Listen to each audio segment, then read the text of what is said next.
So Microsoft has just thrown some shots at Sony, and we are going to discuss. Let's get this video on the way.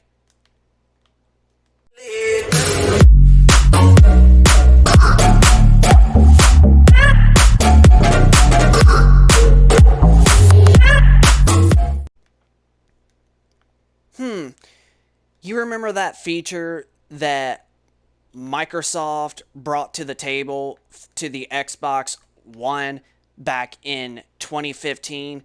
I actually wonder what that was, Sony. Huh. Oh yeah, it was backwards compatibility, what you guys should honestly be doing. Alright, let's just get to the main cut of the video.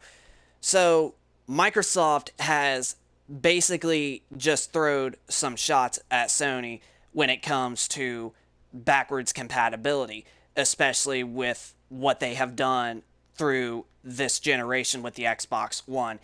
Even though the PlayStation 4, Sony is really nailing it with this generation, especially with over like 2.5 times more of the sales of the Xbox One that Sony has sold with the PlayStation 4.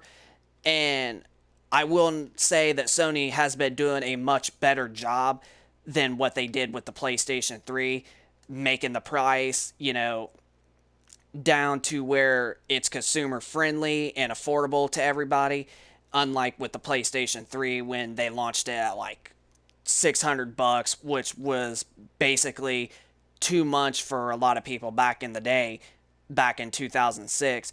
But times are actually changing, but that still is a big price that people are not wanting to pay for a next gen system. But even $500 back then was still too much, but $500 is probably the price that most people would probably pay for a next gen system. But 600, I still don't think that we're quite there yet. But the $500 price point, I honestly think it's worth it, because if you see it with the Xbox One X, that's how much it was, and it ended up being more successful than the PlayStation 4 Pro. But anyway, let's get back to what we're actually discussing. So, Microsoft announced backward compatibility that was going to be coming to the Xbox One back in E3 2015, and even though they have been losing hard to this generation really bad, that is one of the big selling points of what's making the Xbox One at least start selling more units a little bit faster than what they did, especially at the beginning of the generation. And backwards compatibility is a very, very important feature, especially for gamers. And honestly, it really is.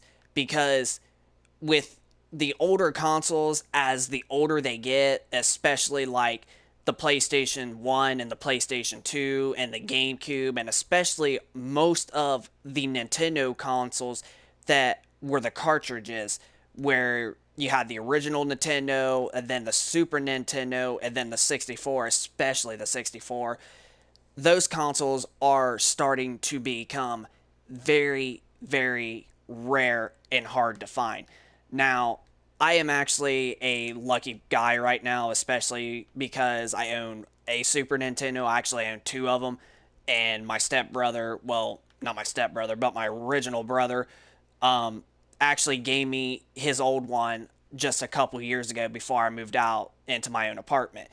And then I have a 64, and it was also given to me, just well as the first Super Nintendo that I had, that was given me like years ago. So backwards compatibility is really, really important, because especially with all of these games that everybody has bought, Microsoft is actually really being pro-consumer right now when it comes to that.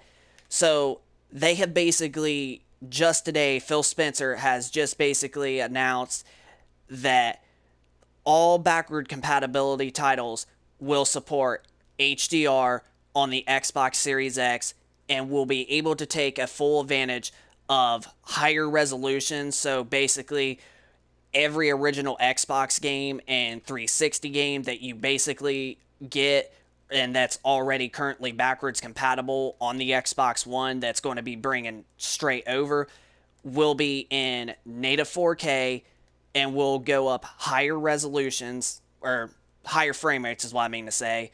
I was too busy thinking of the 4K, but they'll go up higher frame rate than what they were originally were on the main launch console that they originally came out on.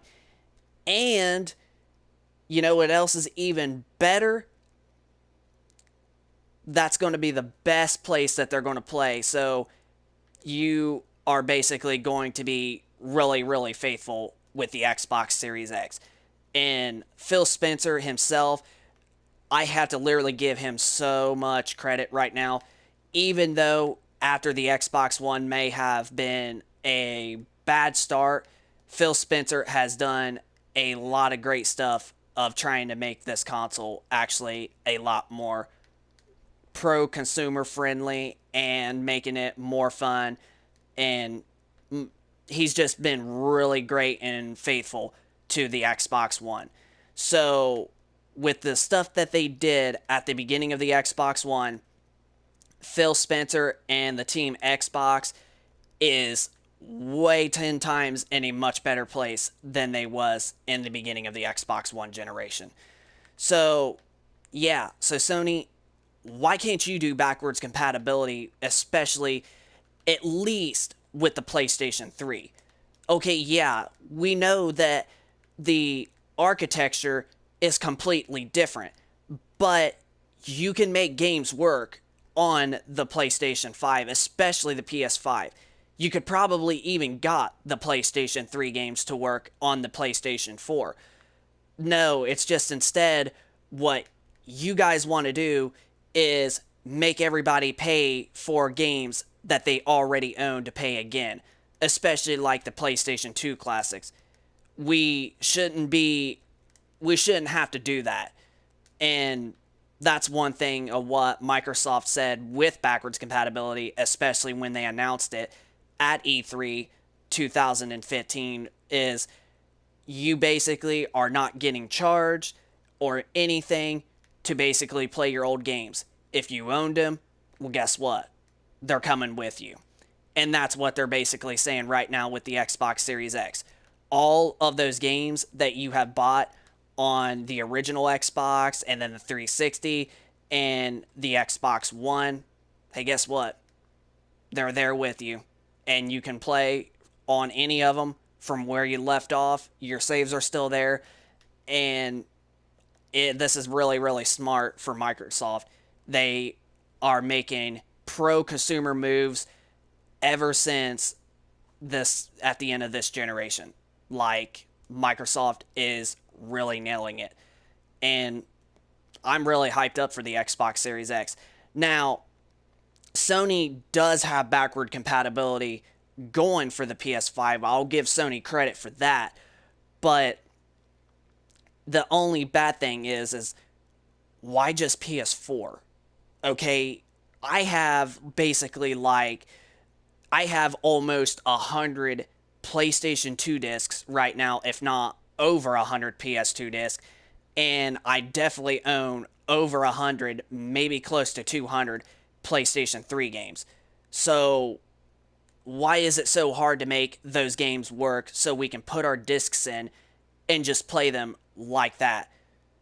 If Microsoft can do it, Sony, you guys can. If they can, you guys can do it. It's pointless. And yeah, like, as I stated, if they can, Microsoft can get all of their old games to work, so can you, Sony. Why don't you guys step up? Now, another thing is, I will give Sony a little bit credit on one thing that Microsoft is really screwing up right now, and that is the free game lineups for the last, few months. Like, where you get free games for being a gold member on Xbox, and then the same thing Sony's doing for being a PlayStation Plus membership.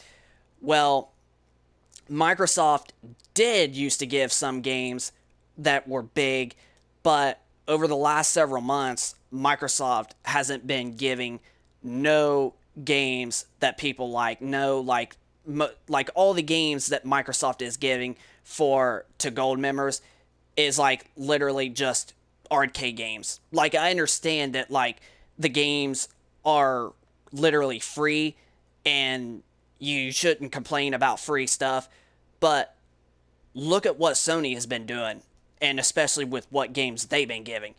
We got Uncharted 4 for free last month. We got the Uncharted Nathan Drake collection in February, or no, I take that back, January. And then in February, we got the BioShock collection, which that was basically 6 games that we got for free in those 2 months. And now with this month, my Sony may have screwed up just a little bit, but these games that they're giving out, like Farming Simulator 19 and City Skylines, there still are better games than what Microsoft is getting.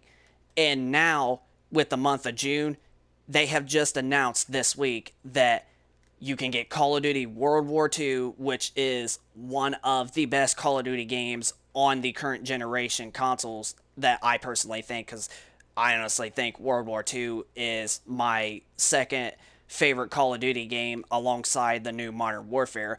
And those are about the only 2 games that I think that are really great on current generation hardware. Like all the other ones were basically okay, but these 2 are the best. So you got that game that Sony is giving away for free to Plus members. And now, just today, they have announced that the second game for June will be Star Wars Battlefront 2. So, another thing for you, Microsoft, you're doing great with backwards compatibility, but also, why don't you guys give us some better, free games, or at least give us a big AAA game, at least one out of the 2, and then give us like the arcade games that you've been giving. Like, these games are not really what people want. These are not really interesting games. So Sony has been doing it a lot with, giving us free games for being Plus members. So Microsoft needs to work on giving the games with gold, and Sony needs to work on backwards compatibility is what they need to do. So, yeah. So this backward compatibility with the Series X and being the best platform to play all of your old school classics, it's a really smart move for Microsoft, and I give them a lot of credit, and I am super hyped up for the Xbox Series X. And I cannot wait to get my hands on it this holiday season. This is Infernal Shard 1 for the win. I hope you guys enjoy the video. If you guys could, please hit a like if you enjoy this content, and subscribe for those of you that are new to the channel, and I will keep you guys posted with more gaming content in the future. And also, send me down in the comment section down below of your thoughts if you honestly think Sony should honestly do backwards compatibility with most of their previous generation consoles. At least maybe just the PS3 and PS4, but anyway, I still think that they should do PlayStation 1, 2, 3, and 4. So just send me down in the comment section down below of your thoughts on the video, guys. So hit a like if you enjoy it, subscribe for those of you that are new, and we will catch you guys on the next video.